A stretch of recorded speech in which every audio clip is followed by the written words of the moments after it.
So, welcome to Jumbo IS and welcome to our lecture series called Daily News in Shorts. In this lecture series, we cover a particular day's current affairs in a very short span of time within 20 minutes. The purpose is very simple. We want you to cover your current affairs on a daily basis because current affairs form the most important portion of your civil services syllabus.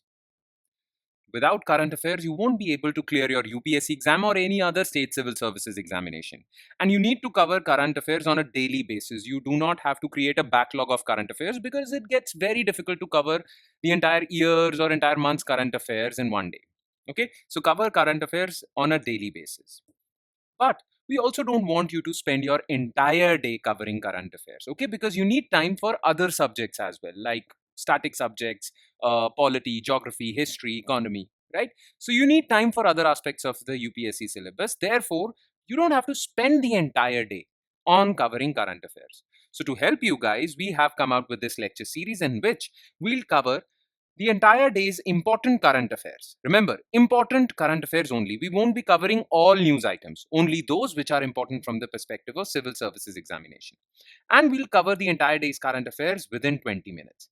So it'll take you around 20 minutes to watch this lecture and 20 minutes more, 20 to 25 minutes more to revise this lecture. Okay, for revision we will provide you a PDF file related to this lecture. So 20 minutes for watching, 25 minutes for revising, and within 45 minutes you would have done your current affairs for the day. You'll be over for the day as far as current affairs are concerned. Okay, then you can spend the entire day on covering other parts of the syllabus. All right. So today we are going to be covering October 5th, 25th, 2024's current affairs. And the important news items that featured in today's newspaper are as following. So let's take a look at the topics of the day. In total, we'll be focusing on 5 topics. Okay, these are the 5 topics that are important from the perspective of civil services examination. Number 1 is Karmayogi competency model. As you all know that for training civil servants, okay, government has come out with Mission Karmayogi, and government has also come out with a online platform, iGot. Okay, in this iGot platform, various courses are available for training civil servants to modern times. Now, government has released Karmayogi competency model. In this model, the various competencies or skill levels of civil servants would be mentioned, and civil servants would be trained on this model. Okay, so what this model is all about, we'll talk about this. Then, recently, United Nations Environment Program released emissions gap report. Basically, this emissions gap report tells you the level of emissions, carbon emissions basically, that are coming out from different countries and what steps the governments of these countries should take to reduce carbon emissions so as to prevent global warming and climate change. So we'll talk about this report. Then recently, government has announced that it has created a 1,000 crore fund for startups in the space sector. Government actually wants to boost space economy. Okay, so to boost space-based economy, government is promoting startups, and for that they have created a 1,000 crore fund. Then we'll talk about India's opinions on European Union's carbon tax. Okay, recently European Union actually came out with a carbon tax for international trade, and India has some issues with that. India has actually opposed that. So we'll talk about India's opinion, and in the end we'll talk about Panchayat-level weather forecasting. Look, in India, weather forecasting is done by Indian Meteorological Department. But Indian Meteorological Department gives weather forecast of a wider area. For example, a particular district, state, national level. But currently, government is focusing, or IMD is focusing on local area predictions or local level weather predictions at village level. So for that, this is the initiative taken by IMD, because we want village level weather predictions. Not, it is easy to predict the weather of entire nation or entire state or a bigger region, but we want local level weather predictions to help farmers. Okay, so these are the 5 topics we'll be focusing on. Let's start the discussion, starting with Karmayogi competency model. Okay, so here is topic number 1, Karmayogi competence model. So what was in the news? Look, in 2021, government created a body called Capacity Building Commission. This Capacity Building Commission contains members of civil services, private sector, and other high-level functionaries or other excellent people who have achieved something in their respective fields. Okay, so other dignitaries. So this is the capacity building commission, and the government has created this commission because so that this commission can give us recommendations on improving the skill level of our civil servants. All right. Now, this capacity building commission actually came out with a Karmayogi competency model. Okay. Under this model, basically, capacity building commission has listed down various skills or competencies that every civil servant should have. And government would use this model to allocate jobs to different civil servants based on their competency. Okay, so if a particular civil servant is competent in top 3 skills, then a separate job for him would be allocated. So job allocation within the civil services would be based on their competency level, and the list of competencies is mentioned in Karmayogi competency model. Okay, basically government has said that it is a framework that is designed to transition an employee, government employee, karamchari, to a Karmayogi. So karamchari means normal employee. Okay, Karmayogi means dedicated worker.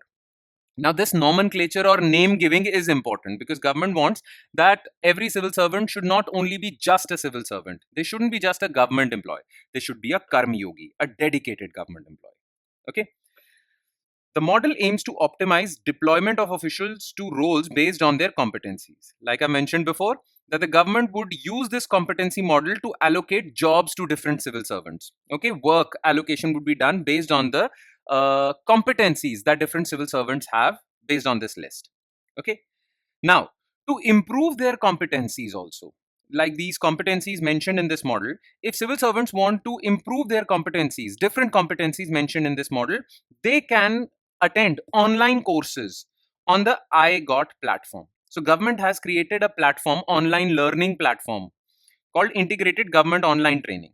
So civil servants can complete courses, get certificates for those courses, and they would be certified in that particular competency or skill. Okay.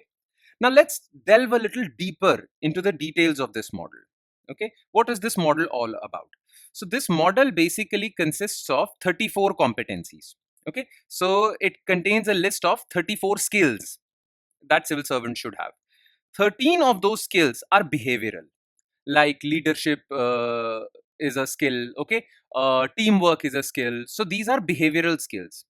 Okay, empathy, these are behavioral skills. Basically these skills are related to the behavior of a particular civil servant, and these 13 behavioral competencies are further divided into core and leadership.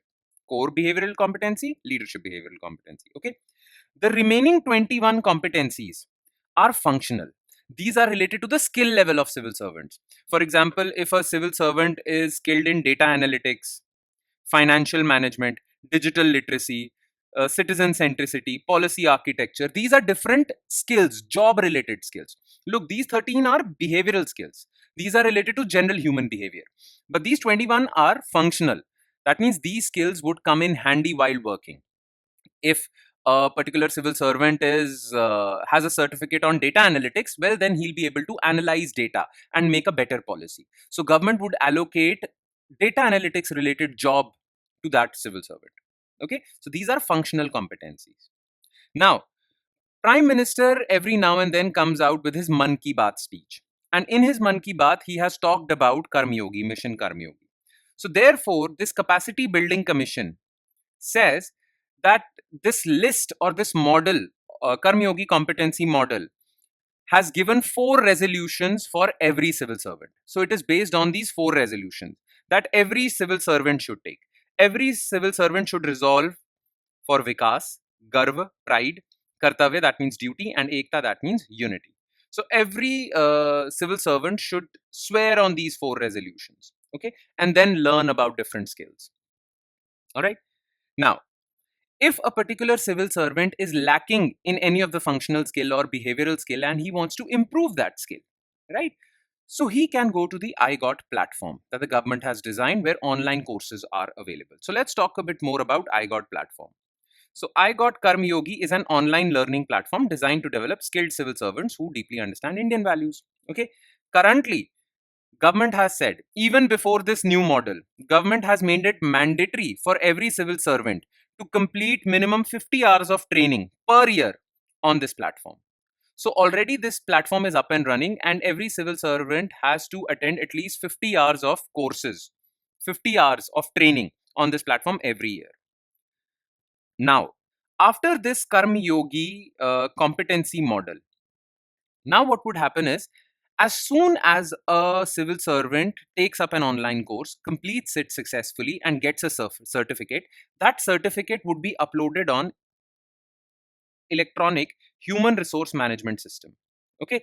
So as soon as that civil servant certificate is uploaded, now his seniors would also get to see his competencies. Okay. Whenever his boss, a particular civil servant's boss, wants to see how competent his junior is, he can go to this platform and see what sort of certificates he has achieved. And on the basis of his skills, he would allocate him different jobs. He or she would do that. So that is why we can safely say that this Karmayogi competency model is integrated to IGOT. Okay. But the skills that every civil servant should have is based on these 34 skills. All right. Again, the purpose is to reform our civil services system, our civil services regime, to cater to the modern requirements of India. Okay. Civil servants have to change with time because India is changing with time. That is why Mission Karmayogi was launched. That is why IGOT was launched. All right. Okay. That's about it as far as the first topic is concerned. Now let's shift our focus to second topic, which is emissions gap report by UN. Okay. Now this report is released by United Nations Environment Program. Okay. And this report is released every year. So it is an annual report. And it is generally released before the climate change conference, the UNFCCC climate change conference, United Nations Framework Convention on Climate Change, climate conference. Every year it happens around the months of November and December, right? So every year global climate change conference happens. Just before that climate change conference, UNEP releases this report so that our members of UNFCCC are better informed while going to the climate change conference, and so that they can take good decisions, better decisions, okay, because they'll be well informed. That is why this report is released just before annual climate change conference, global climate change conference. Now, as per this recent report of 2024, greenhouse gas emissions of China and India, two of the top three emitters. Okay, the top three carbon emitters are China, USA, and third rank is that of India. So China and India, two of the top three emitters, their greenhouse gas emissions actually grew from 2023. So that means UNEP is saying that both these countries, though have said that they will reduce their carbon emissions, but their carbon emissions have increased. In fact, it is said that the global emissions in 2023 were 1.3% higher than 2022, despite the fact that the entire world has said that we are reducing our carbon emissions, but carbon emissions are increasing. Now, in 2015, all countries came together to sign the Paris Agreement. And in the Paris Agreement, countries resolved that we would try to limit the increase in global temperatures by up till 1.5 degrees Celsius. We won't allow Earth to get warmer than 1.5 degrees Celsius. But this report says that if business as usual goes on, if things continue the way they are, then soon this target would be unachievable. And even 2 degrees Celsius of target would seem unachievable. Okay, so basically this report is ringing alarm bells and is telling all the countries that you should become serious regarding climate change, because you are not serious right now. Okay, you're really not serious right now. That is why your emissions are increasing. So pull up your socks, become serious, and take significant steps, or else this planet won't be habitable for humans. All right. Now let's talk about emissions gap report. Okay, what is this emissions gap report? So basically, it is an annual report released by UNEP, and I have told you before that it is released just before the annual Global Climate Change Conference. Now, what does this report tell you? It tracks the gap between where global emissions are heading with current country commitments and where they ought to be limiting warming to 1.5 degrees Celsius. Okay, so let's suppose the world needs to reduce carbon emissions by, let's suppose, 100 gigatons. Okay, but currently countries have committed till 60 gigatons. Okay, so there is a gap of 40 gigatons that needs to be fulfilled, or else we won't achieve our target of limiting global warming to 1.5 degrees Celsius, right? So what is required is 100 gigatons of emission reduction. But what we are doing, what all countries are doing is 60 gigatons. And I'm just giving an example. These are not the actual figures. Now, countries are just reducing carbon emissions by 60 gigatons. So this gap of 40 gigatons is known as emission gap. And UNEP comes out with this report. This report gives emission gap analysis at the global level and at national level also. Okay, so this is the purpose of this report. Now, what is UNEP? So UNEP is the leading global environment authority. It is under UN. It was established in 1972 and its headquarters are in Nairobi, Kenya. So remember this trivial fact. Remember this trivia because MCQs might be asked from this. All right. So UNEP was established in 1972 and its headquarters are in Nairobi, Kenya. All right. Now, what were the other major findings of this report? Well, this report again is ringing alarm bells. It says that the current climate actions won't be able to reduce temperatures by 1.5 degree target. Okay, or won't stop global warming from or global temperatures to increase by 1.5 degrees Celsius. Okay, now there are certain solutions proposed by this report. It says that we need massive investment in renewable energy and emission reduction. Okay, in fact, it says that US dollars 200 needs to be spent to reduce 1 ton of carbon dioxide in the atmosphere. So it is quite expensive. For every ton of carbon dioxide reduced, you would have to spend $200. Okay. At this cost, about 31 billion tons of CO2 equivalent could potentially be reduced from annual emissions by 2030, more than the nearly 28 billion tons of carbon emissions reduction required to achieve this 1.5 degree goal. Anyway, these findings are not that important. They are important for mains examination, and that too to quote from to write one or two sentences in your answer. But what is important is these two pages, this one and this one. All right. Okay. Now let's move on to our third news item, which is 1,000 crore fund for space startups. Now, recently, Union Cabinet has approved a 1,000 crore venture capital fund to support 30 to 35 space startups over a 5-year period. Okay. Now, government is setting up this fund because government thinks that this will encourage more private investment in space startups.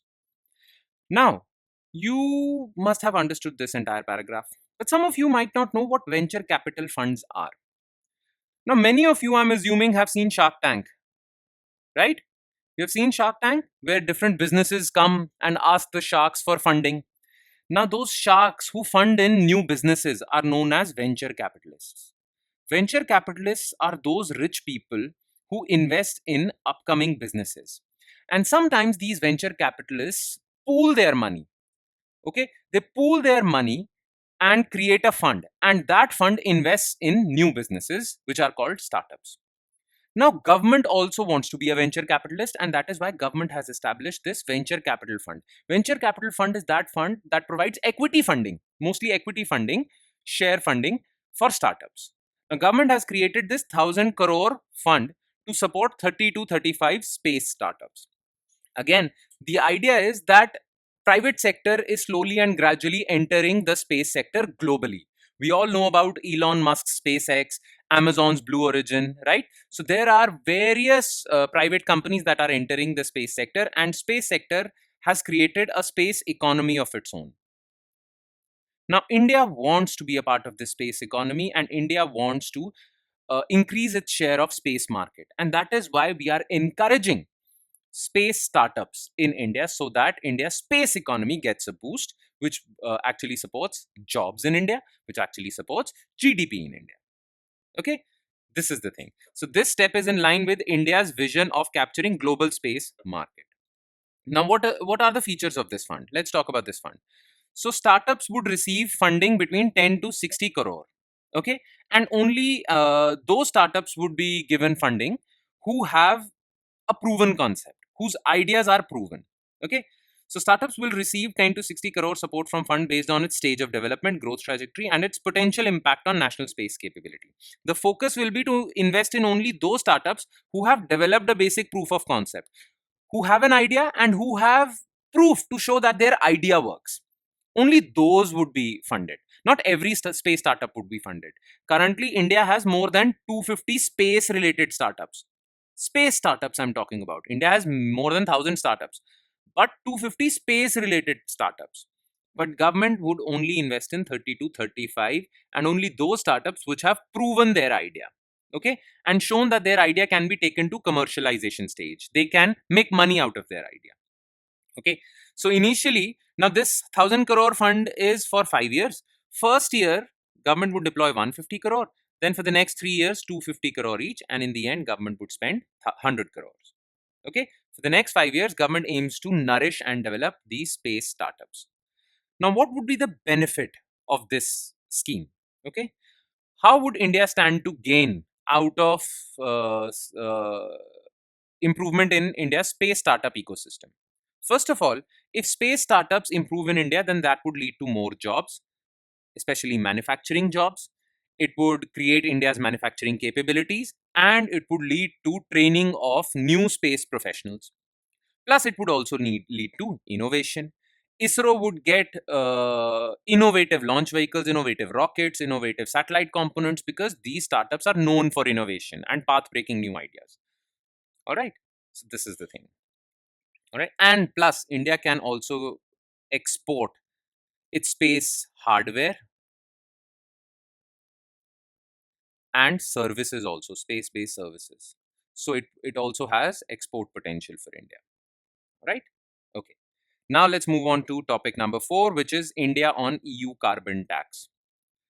Now, recently in the BRICS summit, India voiced its concern regarding European Union's carbon tax on imports. So basically what this carbon tax is, in brief, I would explain that every importer in European Union, while importing goods from the rest of the world, should see whether those goods have emitted carbon or emitted greenhouse gases during its production phase. So let's suppose an importer from European Union is ordering a pen and is importing a pen from India. And India, while manufacturing that one pen, emitted 1 billion ton of CO2. So that importer would have to mention that the pen I'm importing is actually costed 1 billion ton of CO2 emissions. Okay. And for that, European Union would collect a tax. Okay, so this would increase taxes on imports from India, and India is not happy with this. In fact, no country is happy with this. Okay, and India has categorically opposed this carbon tax from EU, and India voiced that in the recent BRICS summit, and all the nations are also echoing India's concern. They are agreeing with India, and the BRICS nations have mentioned the criticism of this carbon tax in the Kazan declaration of the BRICS summit. Okay. Now, this EU's carbon tax is known as Carbon Border Adjustment Mechanism, CBAM, and all BRICS countries have called it discriminatory, and they have taken this action of European Union to WTO as well. Okay. Now, the problem for India basically with this CBAM is that it would raise cost of exports to Europe by 20 to 35%. Now, export costs, okay, India wants to encourage its exports, but while exporting to European Union, because of this carbon tax, India's exports would cost 20 to 35% more. It would put a burden on exporters. This would reduce demand for Indian exports and basically cause India loss in revenue, because India's exports would decline, because India's exports are becoming expensive. That is why India is not happy with this move of European Union. Now, to talk in detail about CBAM, what is this CBAM basically? So, this CBAM is European Union's Fit for 55 in 2030 package. It is basically, CBAM is part of this package released by European Union. Under this package, European Union aims to reduce greenhouse gas emissions by at least 55% by 2030 compared to 1990 levels. Okay, so this is the target of European Union under this Fit for 55 in 2030 package. And to achieve this target, European Union has taken various steps. One of those steps is CBAM. So what would happen in CBAM? It would require importers to declare the quantity of goods imported into EU and their embedded greenhouse gas emissions. How many greenhouse gases were emitted during the manufacturing of that product which is being imported in EU? And then to offset those emissions, let's suppose the quantity imported by a European Union importer is 100 tons, and that 100 tons import led to 10 tons of CO2 emission. So that importer would have to buy carbon credits, carbon certificates, or pay a tax on these 10 tons. Okay. So that would discourage European Union importer from importing goods from other countries, and he would actually prefer buying it from European Union. So basically, through this plan, European Union is favoring its own manufacturers. Because if you'll import, you'll have to pay carbon tax. If you won't import, if you buy from European Union, you don't have to pay this tax. All right. Plus, European Union is saying that we are doing this for the environment. India says clearly that your actual aim is promotion of Europe's manufacturing sector, but you are disguising it as a step in the direction of climate change or preventing climate change. So you are saying that you want to prevent climate change, but in reality, you're trying to protect your own industry and harm the industries of India, China, and many other countries. Okay, so that is why India has criticized them, and all BRICS nations have. Okay, and now we move on to our last news item, which is Panchayat-level weather forecasting. So, what is in the news? 5-day weather forecast updated every hour will now be available at Gram Panchayat level. And this is India's first step towards localized forecasting. Look, currently farmers get weather forecast updates, but that weather forecast is for one particular large area. But now farmers would get 5-day weather forecast updated every year for their own Gram Panchayat area or for their own village. This is known as localized forecasting. And this is more beneficial for farmers. Okay, how is it beneficial? Let's suppose there is this village here, okay, and IMD is releasing weather forecast for this entire area.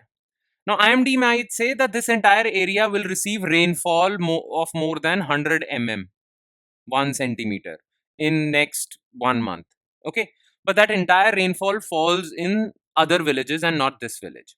Now, how is this information from IMD useful for a farmer in this village? Not useful at all. Because yes, the entire region has received rainfall, but his village hasn't received rainfall. Because IMD's forecast was for a wider region. Therefore, to help farmers, IMD is releasing village level forecast, localized forecast. Now, this initiative is a joint project of Ministry of Panchayati Raj, IMD, and Ministry of Earth Sciences. And these 5-day weather forecasts updated every hour would be available on e-Gram Swaraj app, Gram Manchitra portals, and Meri Panchayat app. Okay, so farmers now stand to benefit a lot. What are the benefits? Well, this would help farmers better plan their agricultural activities, farm activities like sowing, irrigation, harvesting. If there is a rainfall predicted in their village in the next 5 days, why would you use tube well water? Okay, it will serve as a crucial tool in safeguarding agricultural livelihoods and enhancing rural preparedness against natural disasters. Now, farmers would be warned in advance about any natural disaster so they can take care of themselves. Localized weather forecasts can help even small communities of farmers plan their economic activities with greater confidence. Okay.